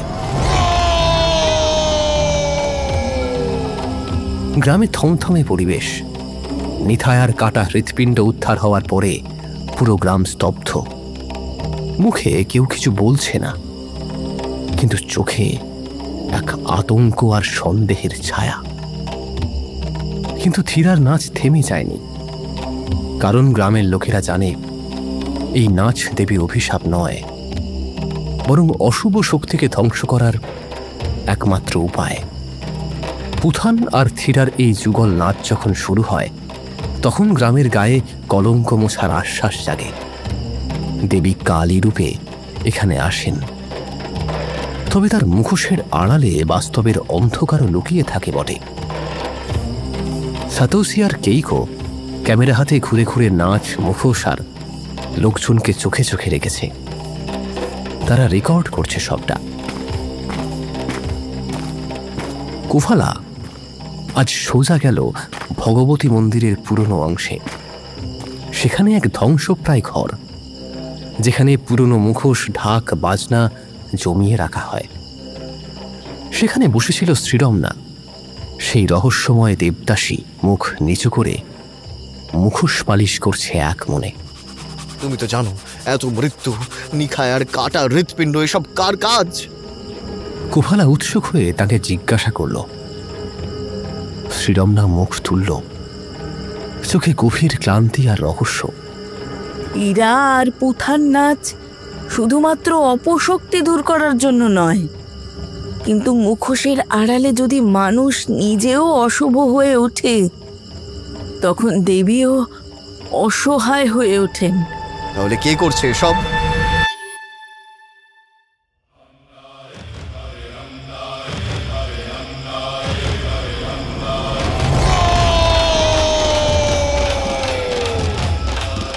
ঠিক তখনই বাইরে আবার ঢাকের তালে থিরার নাচ শুরু হলো। আগুনের আলোয় বিশাল মুখোশ পরা নৃত্যশিল্পীরা নাচছে।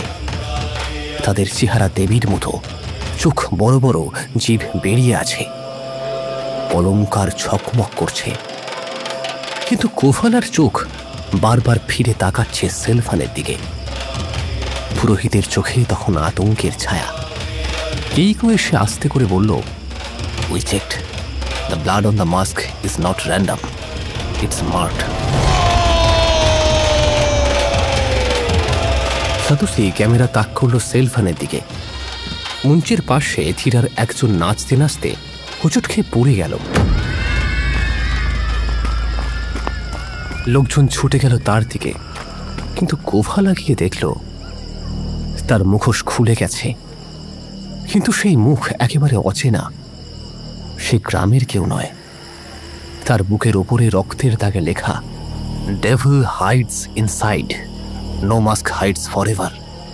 কোভালা এবার বুঝতে পারল কেউ ইচ্ছা করেই বহিরাগতদের পাঠাচ্ছে নাচের ভিতরে খুনের রহস্য ঢাকতে।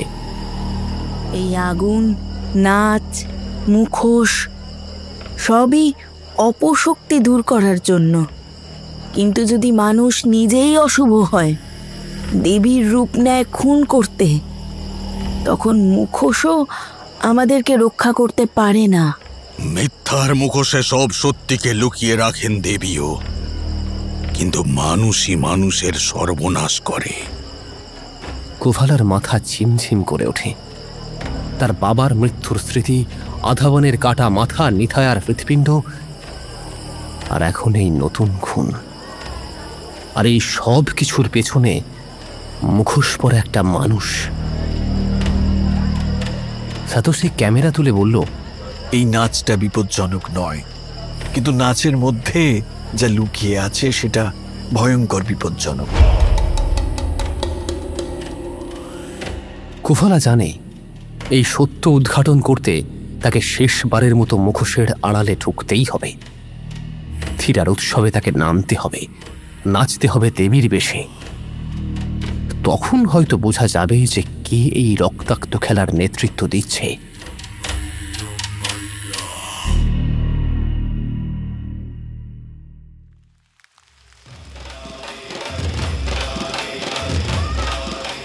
এদিকে বৃষ্টি থামবার নামই নিচ্ছে না। ঢাকের শব্দে গম গম করছে চতুর্দিক। ভগবতী মন্দিরের চারপাশে এখন নিঃশব্দ অপেক্ষা। থিরার শেষ রাত্রি, আর এই গহন রাতেই সে উদ্ঘাটন করবে সেই সত্যকে। মুখোশের আড়ালে যেই থাকুক না কেন, সে বের করে আনবেই আনবে। আজ আর সে লুকিয়ে থাকতে পারবে না। কোভালা বুক শক্ত করে নাচের পোশাক পরল। দেবীর রূপে নামতে তাকে হবেই। বাবার মতো দেবীর সাজে মুখোশের আড়ালে ঢুকবে সে। কিন্তু এবার সে শুধু নাচবে না, খুঁজে বের করবে এই রক্তাক্ত খেলার নেতৃত্বটা কে দিচ্ছে। সাতোশি আর কেইকো প্রস্তুত। শ্রীরমনা মুখ নিচু করে বলল, মনে রেখো কোভালা, মুখোশের আড়ালে থাকা সত্য যদি বেরিয়ে আসে, সেই সত্যকে সহ্য করতে পারবে তো? সেলভান সিঁড়িতে দাঁড়িয়ে আছে। তার চোখে এখনো গভীর রহস্য। কোভালা মুখোশ পড়ল। তার চোখের সামনেটা ধীরে ধীরে ঝাপসা হয়ে এলো। কিন্তু মনে মনে সে জানে, আজ সে মুখোশের আড়ালে হারাবে না, বরং মুখোশ খুলে দেবে অন্যের।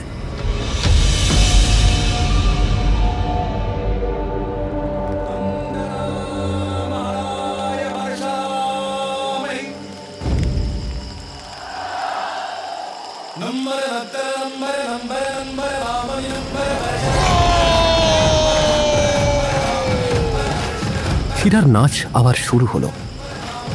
পুথান আর থিরার নর্তকীরা মঞ্চে নেচে চলেছে ঢাকের তালে, কাঁসরের ঝংকারে। মুখোশের নিচে লুকিয়ে থাকা চোখগুলো জল জল করছে, যা দেবীর আগমনের ইঙ্গিত বহন করে আনছে।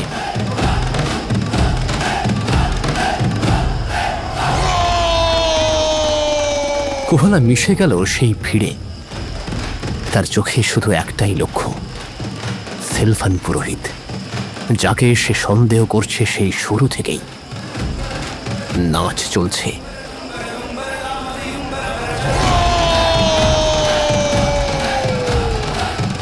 ঠিক এমন সময় বিদ্যুতের ঝলকে চতুর্দিক আলোকিত হয়ে উঠল, আর পরক্ষণেই সব অন্ধকার।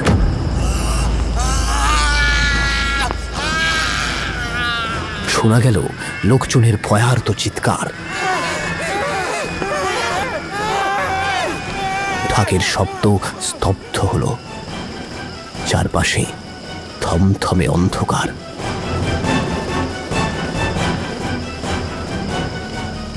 আলো ফিরল একটু পরে।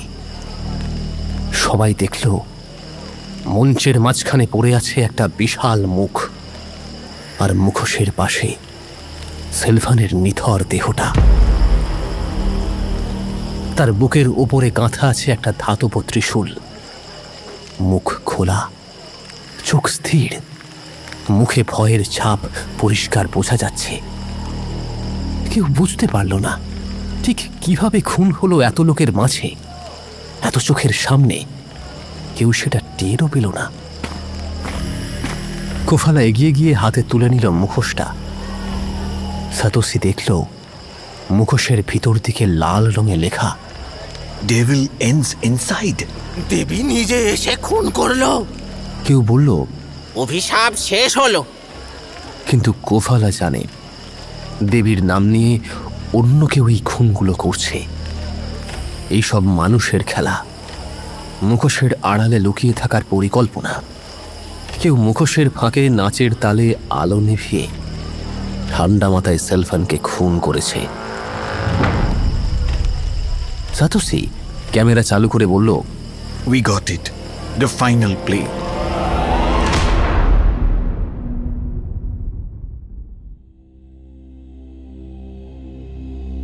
পুলিশ আসতে দেরি হয়নি। তদন্ত শুরু হয় সময় মতোই। থিরার উৎসব থেমে গেল এত কিছুর পরে। মুখোশ খুলে পড়তে শুরু করলো একে একে। খুনির পরিচয় বেরোতে দেরি হয়নি। সে ছিল মাধব দাস, পালঘাট জেলার বাসিন্দা, পেশায় কাঠের শিল্পী। আগে থিরার অনুষ্ঠানে সে মুখোশ বানাত। কয়েক বছর আগে ভাগীরথী মন্দিরের পুরনো কমিটিতে সেলফানের প্রভাব কাজ করে এবং তার কাজ বন্ধ হয়ে যায়। কারণ মাধব দাস গ্রামের বাইরে থাকে। মুখোশ বানানোয় আপত্তি জানিয়ে তাকে ছোট করা হয়। ব্যবসা বন্ধ হয়, তার সংসার ভেঙে যায়। তীব্র অপমান আর প্রতিশোধের আগুনে সে ভিতরে ভিতরে চলতে থাকে। আর এইবার এক ভিন্ন পরিচয়ে গ্রামে ফিরে আসে। থিরার মুখোশ পরে ঢুকে পড়ে নাচের দলে। নিথায়ার ওপরে তার রাগ ছিল, কারণ সে জানত পুরনো ঘটনাগুলো। তাই নিথায়াকে খুন করে তার হৃৎপিণ্ড রেখে দেয় উৎসবের প্রাণ কেন্দ্রে, সবার চোখের সামনে।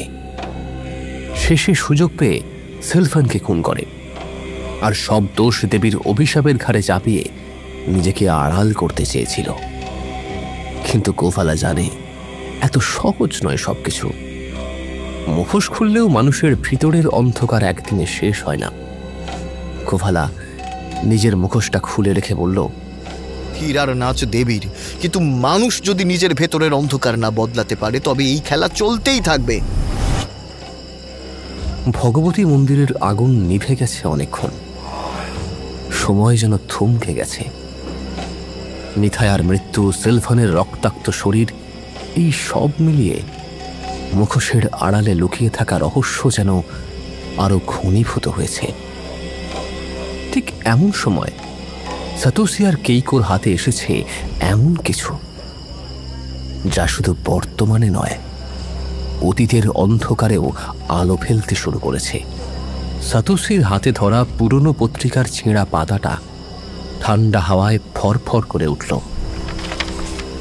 Kovalam's father found dead in mysterious circumstances. Masked with strange markings discovered. কোফালা স্তম্ভিত। তার কাঁপা হাতে সেই পুরনো খবরের কাগজের টুকরোটা তুলে নিল সে। মুখোশের ছবিতে স্পষ্ট লেখা, এটা তো ঠিক বাবার মুখোশের ছবি। এটা শুধু লোকজ নাচ নয়, এটা পুরনো ক্ষমতার খেলা।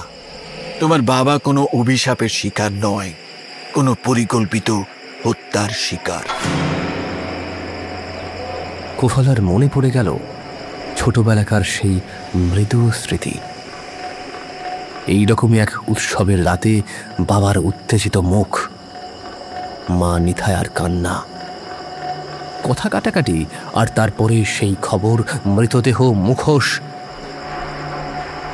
তখন কেউ কিচ্ছু বোঝেনি। সবাই মুখ বুজে সবটা মেনে নিয়েছিল যে এটা দেবীর অভিশাপ। কেউ মুখ খোলেনি ভয়ে। গ্রামের প্রবীণ জনার্দন কাকা ভাঙা গলায় বললেন, এই ভগবতীর মন্দিরের উৎসব শুধু ভক্তি নয়, রাজনৈতিক খেলাও। মুখোশের আড়ালে রক্তের হিসেব চলে। তোর বাবার মতো আরো অনেকেই তার শিকার। আপনি এসব কথা এতদিন বলেননি কেন? জনার্দন কাকা থেমে গিয়ে বললেন, কে শুনবে? সবাই ভয় মুখ বন্ধ রাখে এই গ্রামে। সত্যিটা জানতে গেলে কেবল মৃত্যু এগিয়ে আসে। তোর তোর বাবার মতো অনেকেই মুখ খুলতে গিয়ে হারিয়ে গেছে। এইসব ইতিহাসের জন্যই আমরা এসেছি। আমরা চাই সত্যি এবার সবার সামনে আসুক।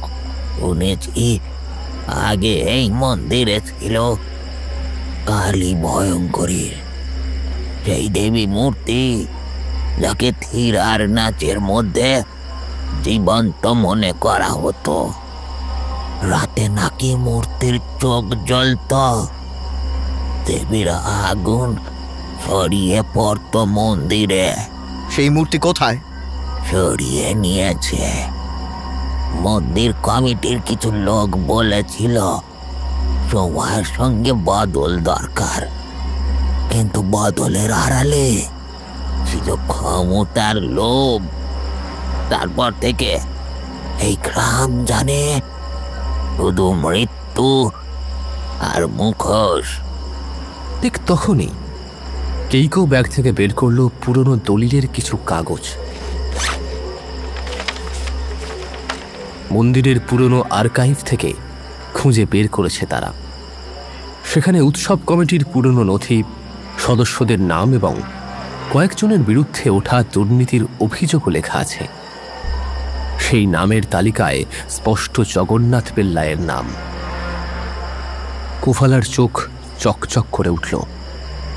তার মনে পড়ে গেল ছোটবেলায় গ্রাম্য ভাষায় কেউ একজন এই লাইন গাইত, উত্থানের চোখে আগুন দেখা যায়, ধুলো ঝরছে রঙে রঙে। সেই লাইন যেন হঠাৎ করেই তার মনে এসে গেল, বা কেউ যেন তাকে মনে করিয়ে দিল। এখন বুঝছে সে, এটা শুধু কোনো কবিতা নয়, এটা একটা সতর্কতা। এই মূর্তি সরানোর সাথেই শুরু হয়েছে মুখোশের ভেতরের খুনের গল্প। জগন্নাথ পেল্লাই মন্দির কমিটির নেতা, দলিলপত্র লোপাট এবং দুর্নীতির অভিযোগে অভিযুক্ত। আর ঠিক সেই সময় কোফালার বাবার রহস্য মৃত্যু হয়। মন্দিরের দেওয়াল জুড়ে ছায়ের মতো লেগে আছে শতাব্দীর পুরনো কথা। দেওয়ালে খোদাই করা কাজ আর ইতিহাস নিয়ে দাঁড়িয়ে আছে ওই ভগবতী মন্দির, আর তার সাথে মৃত্যুর স্মৃতি আর গভীর রহস্যের যোগসূত্র।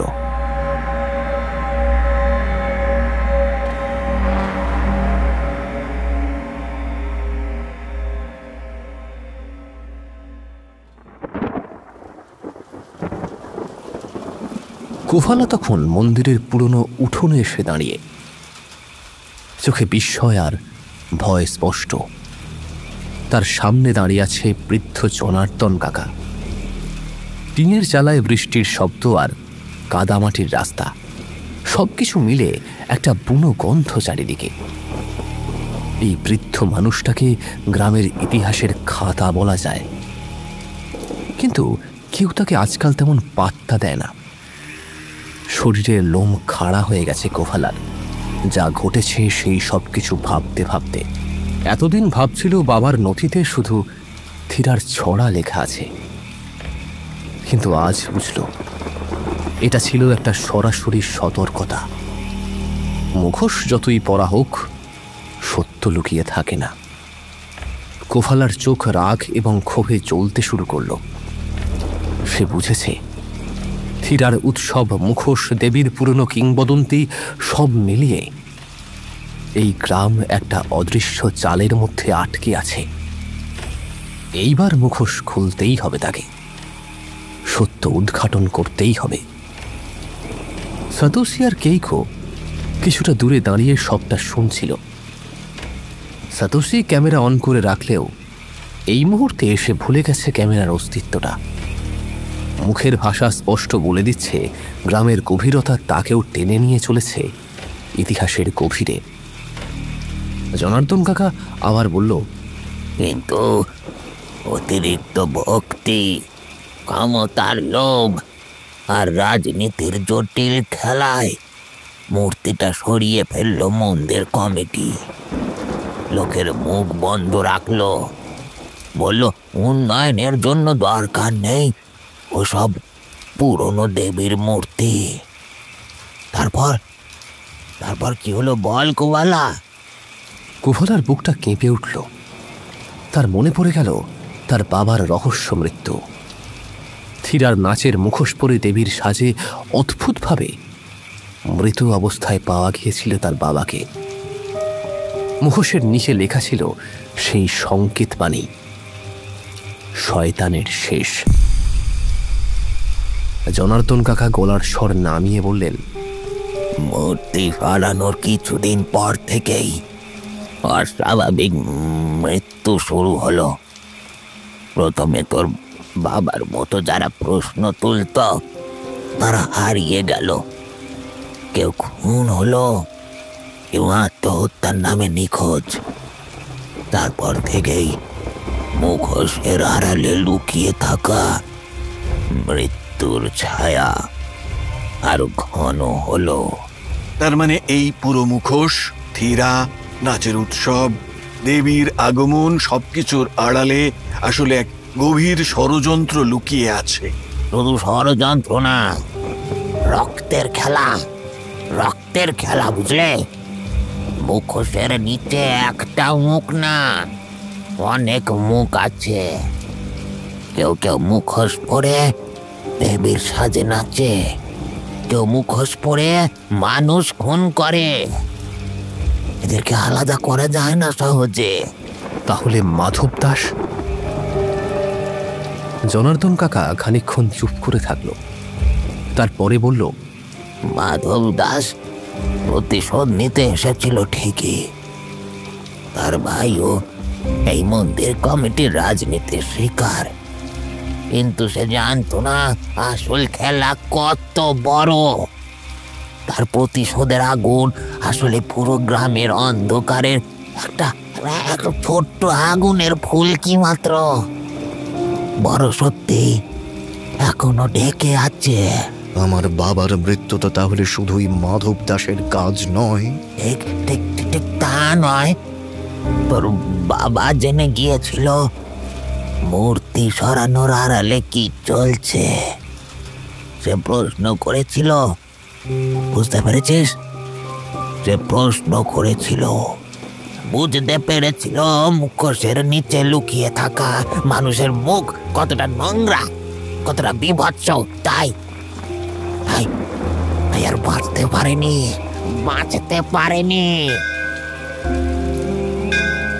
একটু দূরে মন্দির থেকে ঘণ্টা বেজে উঠল। গ্রামের পাথরের রাস্তা, ভেজা কাদামাটির গন্ধে মিশে আছে জনার্দন কাকার কথাগুলো। যেন পুরনো গ্রামটা এক ঘোর লাগা মঞ্চ, যেখানে মুখোশের নাচ, দেবী, মৃত্যু সব মিলে এক অদ্ভুত খেলা চলছে। সাতোশি ক্যামেরা বন্ধ করল। এই গল্প আমরা তুলে ধরব, কিন্তু তার আগে সত্যিটা পুরো খুঁজে বের করতে হবে। এরকম অর্ধেক সত্যি না। কুফলা মুখ কঠিন করে আছে। তার মনে হচ্ছে মুখোশের নিচে যে মুখগুলো আছে তাদের একে একে খোলার সময় হয়েছে। তার বাবার মৃত্যু, মাধব দাসের প্রতিশোধ, নিথায়ার রহস্যময় খুন, এই সব কিছুর উত্তর একটাই, মুখোশের নিচে লুকিয়ে থাকা সেই আসল মুখটা।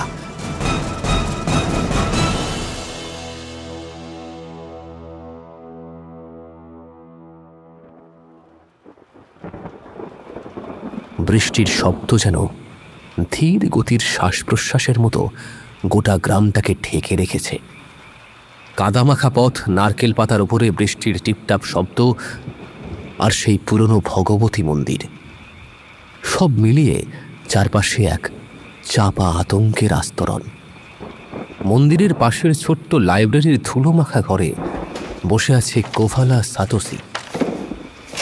পুরনো দলিল এবং খবরের কাগজ কাটিং কাটছে তারা।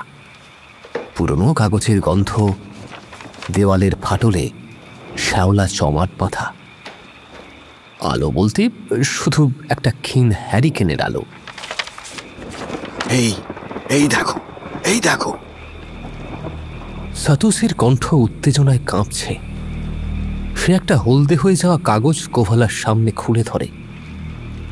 খবরের পুরনো শিরোনাম, ভগবতী মন্দির কমিটির শক্তিশালী নেতা কৃষ্ণ পদ্মনাথের হঠাৎ অন্তর্ধান। কোভালার চোখ বড় বড় হয়ে যায়। পদ্মনাথের নাম সে ছোট থেকেই শুনেছে। গ্রামের সবচেয়ে প্রভাবশালী ধূর্ত লোক বলেই সবাই তাকে জানে।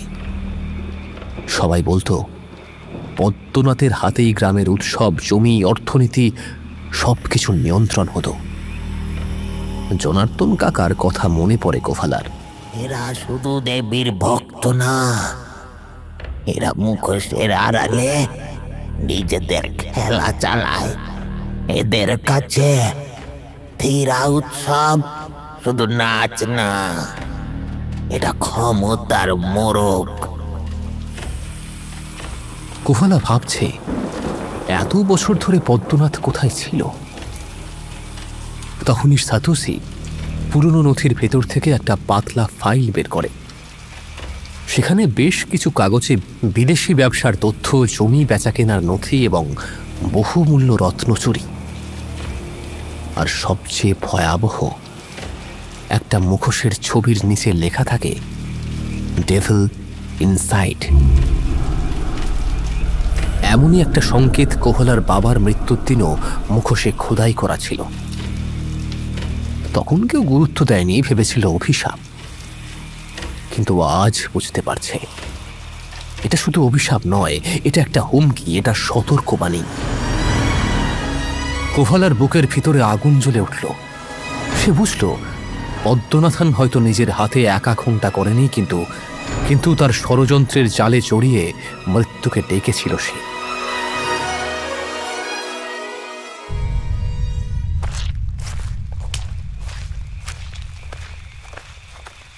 রাত আরো গভীর হল। সাতোসি আর কোভালা পুরনো মন্দিরের পথ ধরে এগিয়ে চলল। বৃষ্টির শব্দ, ছিঁচির দাগ আর চারপাশের নিস্তব্ধতা মিলিয়ে যেন আতঙ্ক আরো ঘনীভূত হচ্ছে। পুরনো গ্রাম ঘেঁষা রাস্তা ধরে তারা পৌঁছে যায় এক ধ্বংসপ্রায় বাড়ির সামনে। গেটে মাকড়সার চাল, ভাঙা দেওয়াল, কিন্তু বাড়ির ভিতরে একটা ক্ষীণ আলো জ্বলছে। তারা জানে এইখানেই আছে সেই মানুষ যে মুখোশের আড়ালে এতদিন গ্রামের জীবনকে নিয়ন্ত্রণ করেছে। বাড়ির ভিতরে ঢুকতেই ঘরে ঝুলে থাকা নানান রকমের মুখোশ, থিরার সাজ পোশাক এবং কালো ধানের ছায়া চোখে পড়ে। একটা গা জ্বালানো ঠান্ডা হাওয়া কানের পাশে কিছু একটা বলে উঠল। হঠাৎ সেই সময় ঘরের ভিতর থেকে বেরিয়ে এলো কয়েকজন বৃদ্ধ। তাদের মুখে মুখোশ, চোখে অবিশ্বাস্য গভীরতা। তারা কেউ মন্দির কমিটির প্রাক্তন সদস্য, কেউ জমির দালাল, আবার কেউ রাজনৈতিক লোক। সবার মুখে মুখোশ, সবাই পদ্মনাথনের অনুগামী। অন্ধকারের ভিতর থেকে বেরিয়ে আসে পদ্মনাথন। বয়স হয়েছে, কিন্তু চেহারার দম্ভ, চোখের কুটিলতা এক ফোঁটাও কমেনি।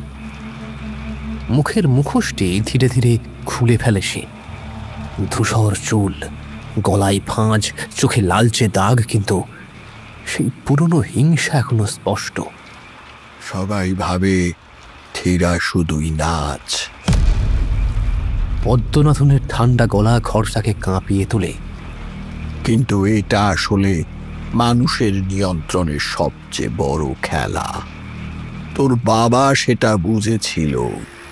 ওর সাহস হয়েছিল মুখোশের আড়ালে সত্যকে দেখতে, তাই মরতে হয়েছিল। কোভালার হাত তখন মুঠোবদ্ধ। সাতোসি ক্যামেরা অন করে রেকর্ড করছে, কিন্তু কোভালার মনে হচ্ছে এটাই শেষ নয়। এই মুখোশের আড়ালে লুকিয়ে আছে আরো অনেক পুরনো চক্রান্ত। আরো অনেক অন্ধকার ইতিহাস। পদ্মনাথনের মুখোশ খুলে গেছে, কিন্তু কতকজনের মুখোশ এখনো পরা আছে, সেটাই প্রশ্ন।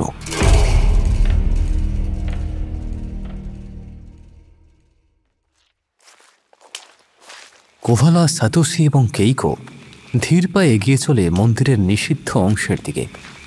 মন্দিরের সেই পুরনো কক্ষ, যার দরজার সামনে লেখা রয়েছে অনধিকার প্রবেশ নিষেধ। লোকজন বলে এই ঘরে কিছুই নেই। বহু বছর আগে দেবীর পুরনো সাজসজ্জা এবং ভাঙা জিনিস তুলে রাখা আছে, কিন্তু জনার্দনের কথা কোভালার কানে তখনও বাজছে। কালী ভয়ঙ্করের মূর্তি সরিয়ে দিয়েছিল মন্দির কমিটি, কিন্তু মূর্তি ও তো দেবীর ছায়া মাত্র। তিনজন একসঙ্গে মজবুত তালা খুলে ভিতরে ঢোকে। ঘরের ভিতরে সম্পূর্ণ অন্ধকার। দেওয়ালের চারিদিকে ভাঙা কাঠের তাক, মাকড়সার জাল। একপাশে বড় কাপড়ে ঢাকা কিছু একটা রয়েছে। সাতোশি মোবাইলের আলো ফেলে কাপড়টা সরিয়ে ফেলতেই ঘরটা যেন কুমোট দম বন্ধ করার মতো হয়ে যায়। সামনে দাঁড়িয়ে আছে কালী ভয়ঙ্করীর মূর্তি, প্রকাণ্ড মূর্তি। কালো পাথরের চোখ, মুখে তীক্ষ্ণ দাঁত, কপালে ত্রিনয়ন। দুই চোখের অংশে বসানো দুটো অদ্ভুত লাল পাথর, যেগুলো দেখে ঠিক রক্তের জমাট বাঁধার মতো মনে হয়। রাতের নিঃসার আলোয় পাথরগুলো যেন নিজের থেকেই চলে উঠল। কোভালার সারা শরীর ঠান্ডা হয়ে আসে। এত বছর ধরে মূর্তিটা লুকিয়ে রাখা হয়েছে। তার বাবার মৃত্যু রহস্য, পদ্মনাথনের ষড়যন্ত্র, সবকিছু যেন এই মূর্তিটার ছায়াতেই লুকিয়ে আছে। মূর্তি, unbelievable. This is the real goddess. ঠিক তখনই বাইরে পায়ের শব্দ পাওয়া যায়। দরজার আড়াল থেকে বেরিয়ে আসে সেই পরিচিত মুখ, পদ্মনাথনের শিষ্য, সেই যুবক যাকে কোভালা আগেও দেখেছে। চোখে হিংসা, হাতে ধারালো ছুরি। তোমরা বড্ড বেশি পুরান ইতিহাস ঘাটছ। এই মূর্তি, এই ইতিহাস সব থাকুক যেখানে ছিল। কোভালা বাধা দিতে গেলে যুবক হঠাৎ আক্রমণ করে। শুরু হয় ধস্তাধস্তি। সাতোশি ভিডিও করতে করতে এগিয়ে যায়। ধাক্কাধাক্কির মধ্যে যুবক পিছলে পড়ে যায় সোজা মূর্তির সামনে।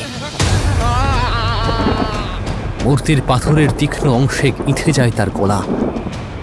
রক্ত ছিটকে পড়ে পাথরের মূর্তির পায়ে। চোখের লাল পাথর যেন আরো বেশি জ্বলে ওঠে। চারপাশে যেন এক অদ্ভুত গা ছমছমে অলৌকিক ব্যাপার। মন্দিরের বাইরে ততক্ষণ লোকজন জড়ো হচ্ছে। বদ্ধ ঘরের জানলার ফাঁক দিয়ে লাল আলো ছুটে বেরিয়ে আসছে যেন। দূর থেকে কারোর কণ্ঠস্বর শোনা যায়, কালী ভয়ঙ্করী ফিরে এসেছে। গ্রামের লোকেদের মনে আতঙ্ক। কেউ আবার ভক্তি ভরে হাত জোড় করে দাঁড়িয়ে আছে। তাদের কাছে এটা কোনো দুর্ঘটনা নয়, এটা দেবীর সংকেত। কালী ভয়ঙ্করীর রক্তমাখা মূর্তি যেন ঘোষণা করে দিচ্ছে এতদিন যা লুকিয়ে ছিল তা এবার সমাপ্ত হয়েছে। মুখোশের আড়ালে থাকা মিথ্যার পর্দা এবার খুলতে বাধ্য। কোভালা জানে আসল সত্যি এবার সবাই দেখবে, কিন্তু প্রশ্নটা থেকেই যায়, এটাই কি তবে শেষ, নাকি আরো গভীরে লুকিয়ে আছে এমন কিছু যার কোনো উত্তর কেউ জানে না। এ রাত শুধু বর্ষার রাত নয়, এটা থিরার উৎসবের শেষ রাত। সেই রাত যখন পুথান আর থিরার দল মুখোশ পরে, নীল লাল সোনালি পোশাকে কালীর রূপ ধরে নাচে। ডমরু, মাদল আর শঙ্খের শব্দে কেঁপে ওঠে গোটা গ্রাম। কিন্তু এবছর থিরা আলাদা। পদ্মনাথনের মুখোশ পড়ে গেছে। তার অন্ধকার শক্তি মুখোশের আড়ালে লুকিয়ে থাকা রাজনীতি সব সামনে এসেছে। ভগবতী মন্দিরের কালী ভয়ঙ্করীর পুরনো মূর্তি বেরিয়ে এসেছে বন্ধ দরজা থেকে। গ্রামের মানুষ জানে যা এতদিন চাপা ছিল তা ফেটে বেরিয়ে পড়েছে, তবু উৎসবের রাত থেমে থাকে না। উঠান আর থিরার দল সেজে নাচছে রাস্তার ওপরে। লাল আলোর মাঝে উঠছে ধূপের ধোঁয়া। কিশোর যুবকেরা মুখোশ পরে লাল আগুনের মতো ঝলকে দেবীর শক্তির প্রতীক হয়ে তারা নাচছে জনতার মধ্যে। শোনা যায়, ফিরে এসেছে, কালী ভয়ঙ্করী ফিরে এসেছেন, অশুভ কেটে গেছে। কোভালা সেই ভিড়ের মধ্যে দাঁড়িয়ে আছে, হাতে নিজের বাবার পুরনো মুখোশ। কত রাত, কত বছর এই মুখোশের ভিতরে লুকিয়েছিল প্রশ্ন, আতঙ্ক আর শোক। আজ সবকিছুই সর্বসম্মুখে প্রকাশিত। সে আস্তে আস্তে মাটির উপরে রাখে মুখোশটা। বৃষ্টির জলে ভিজে যায় মুখোশটার রং। সব মুখোশের নিচে একদিন সব সত্য বেরিয়ে আসবেই। পাশে দাঁড়িয়ে সাতোশি ক্যামেরা নামিয়ে ফেলে। কেইকো ভিজে পড়ে থাকা মুখোশটার দিকে তাকিয়ে থাকে, যেন বুঝতে চেষ্টা করে কতখানি সত্য উদ্ঘাটিত হয়েছে আর কতখানি এখনো অন্ধকারে চাপা। ঠিক তখনই পিছন থেকে শোনা যায় জনার্দনের ভারী কণ্ঠস্বর। সব সত্যি কি আদৌ জানা যায় কোভালা? কোভালা ঘুরে তাকায়। জনার্দনের চোখে পুরনো ক্লান্তি। এই গ্রামে অন্ধকার এত সহজে শেষ হয় না। মুখোশ খুলে যায় ঠিকই, কিন্তু মুখোশের নিচে আরো একটা মুখ থাকে, আর তারও নিচে থাকে গল্প।